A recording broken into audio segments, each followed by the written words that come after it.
Let's take a look at how to use the turntable. It'll come in useful around Cumberland Yard.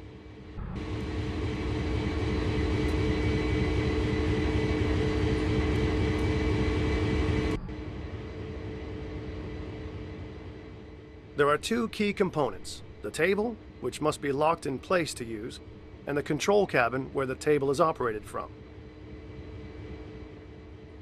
Take a seat inside the control cabin and we'll get started.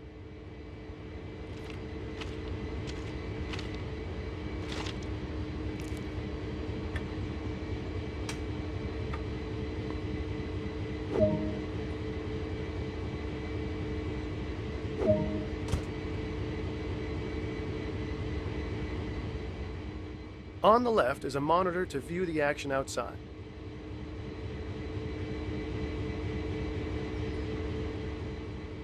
In the middle is the rotation control.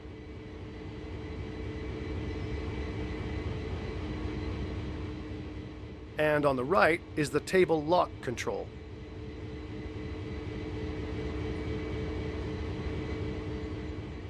Let's activate the desk by turning the monitor on and unlocking the table.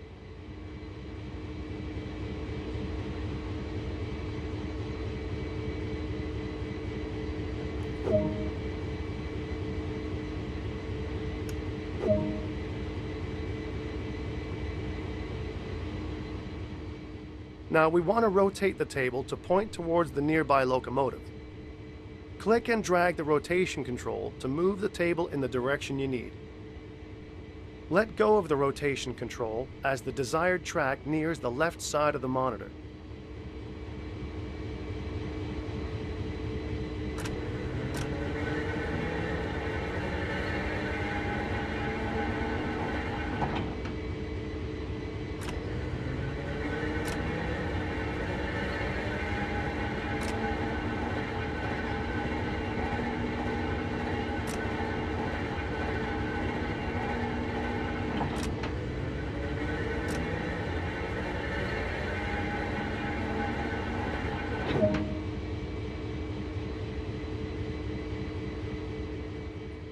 Before we head over to the locomotive, be sure to lock the table again so that the turntable is safe to drive onto.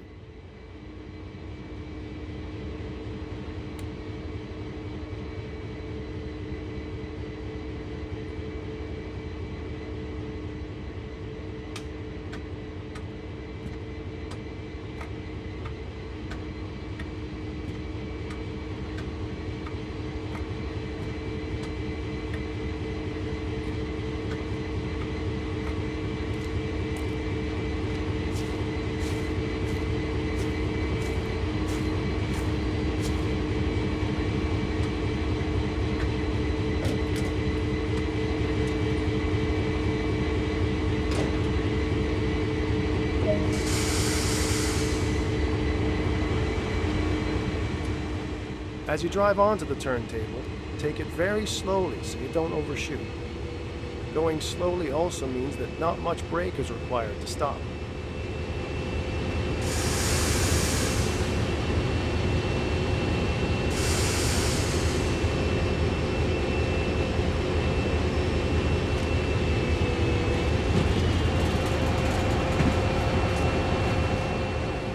Once stopped, climb down from the locomotive and head back to the control cabin.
With the locomotive ready to be turned, activate the monitor and unlock the table.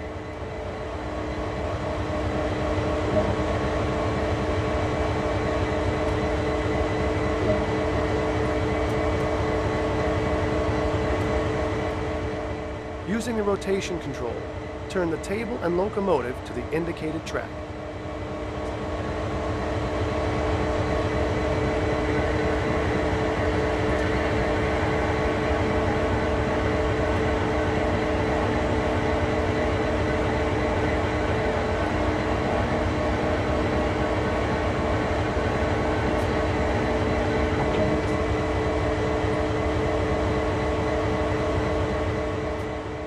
Lock the turntable in place before you leave, then climb back aboard the locomotive and run it to the designated marker.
Excellent work! That concludes this tutorial on using turntables.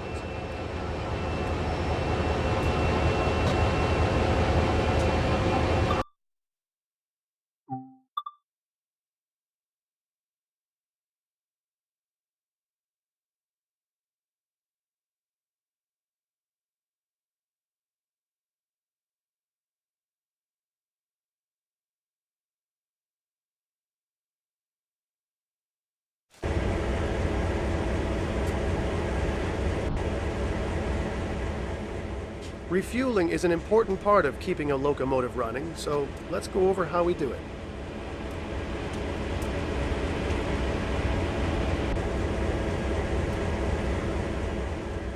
A refueling stand consists of two components: the hose, which connects to the locomotive, and the pump activation control. A locomotive is already stopped in the right place. Walk over and remove the fuel cap.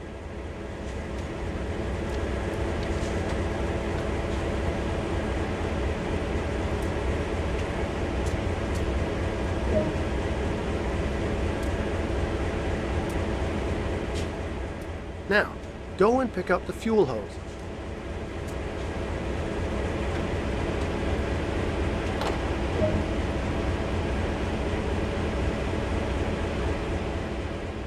Take it over to the locomotive and attach the hose to the fuel tank.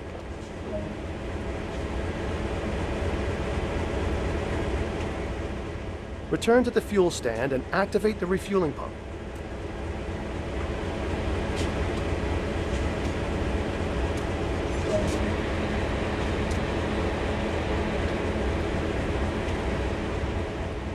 The system will automatically switch off once the tank is full. You can see the state of refueling by observing the indicator on the side of the fuel tank.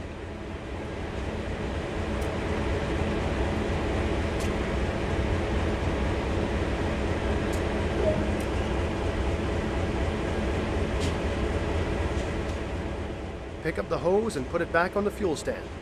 Then replace the fuel tank cap.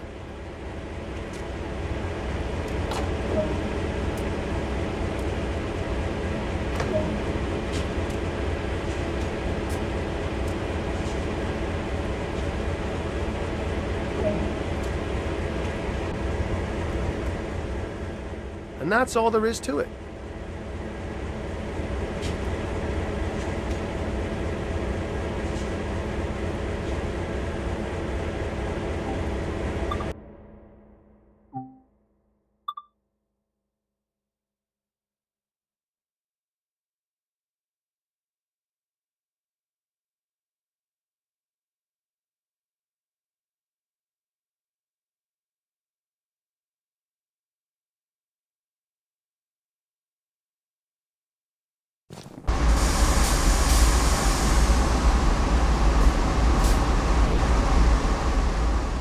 This is where you'll learn all about train brakes and how they work.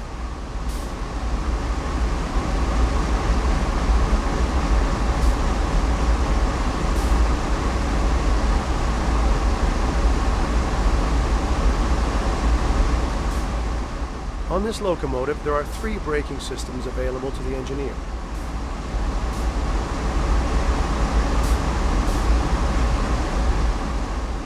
Dynamic, auto, and independent.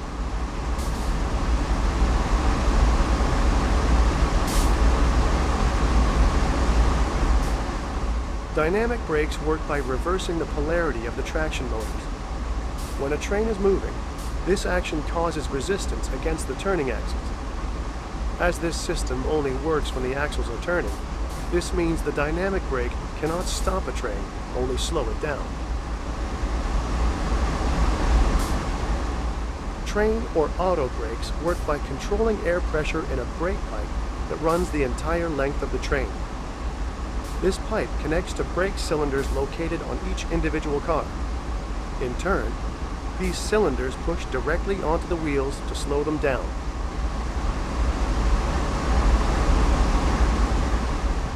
Locomotive or independent brakes are similar in operation to the auto brake. However, this brake only affects the locomotive itself, not the entire train. The independent brake is used when switching cars in a yard, or for holding a stopped train on level or low grade.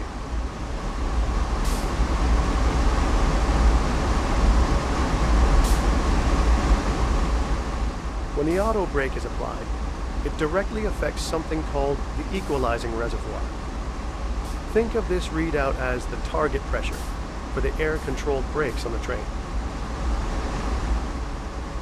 Next to it is the brake pipe pressure. This indicates the overall brake pressure along the train.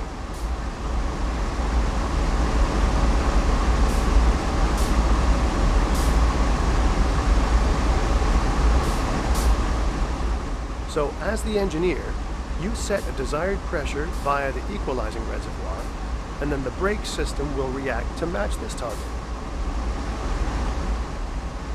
Perform a brake application on this train of 20 cars to see this process in action.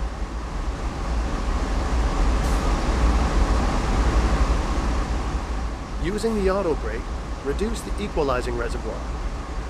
Watch for the brake pipe pressure indication to change, matching this reduction, and applying the brakes on the train.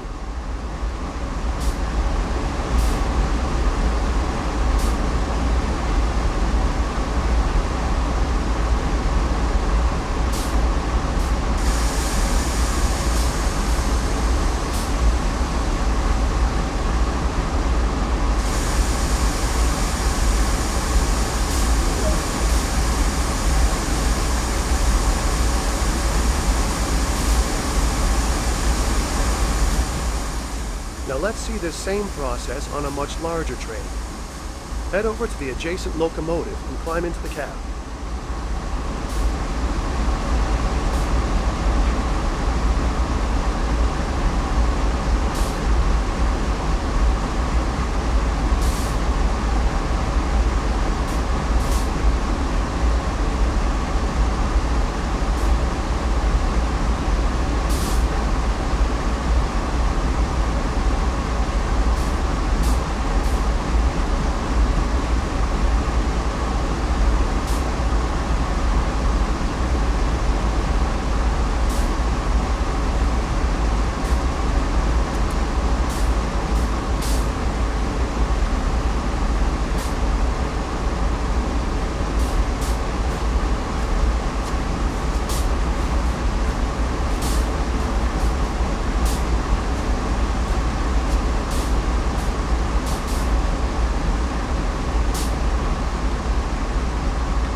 This train has 100 cars. Let's see what difference this has on the reaction speed of the brakes. Repeat the equalizing reservoir reduction from before, again using the auto brake. Watch how long it now takes for the brake pipe pressure to match. The skill of the engineer is knowing when to start braking.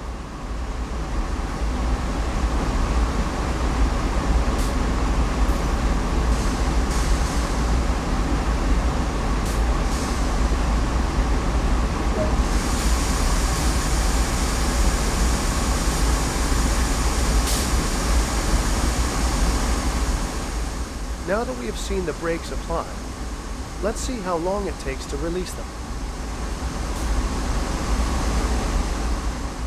Using the auto brake, set the equalizing reservoir back to its previous position.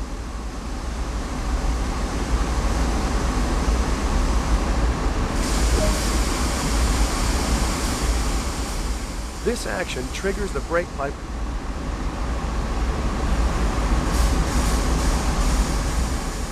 It's a lot to take in, so that's all for now.